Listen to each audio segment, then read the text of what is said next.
Hey guys, in this quick tutorial I'm going to show you how to create an account in Whop. If you find this video helpful, please consider to like this video and subscribe to my channel. In saying that, let's just jump straight into the video. Okay, the first thing what we need to do is head on over to whop.com. And now once we're here, we'll notice that there is no create account button here. So what we need to do is click on the sign in button.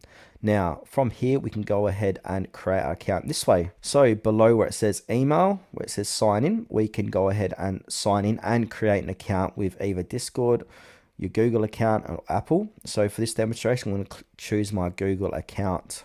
Then from here, I'm going to choose my account, Tutorial Wiz. And now we need to go ahead and verify your email. So go ahead and go to your emails and get that 6-digit verification code. So here it is here. So I'm going to copy this, head back to Whop, paste that code in, then it'll say what's your name. So I'm going to keep it as tutorials. You can go ahead and edit that if you like. And then it's like claiming Instagram handle in 2012. So pick your username. So I'm going to choose that name there. Hopefully it's not taken. Beautiful, it isn't. And now in order to give you the best experience of Whop, please enter your birthday. So put in your birthday. Then from here, click next. Now we want to go ahead and choose your profile picture. So upload your own and choose from one of our default avatars.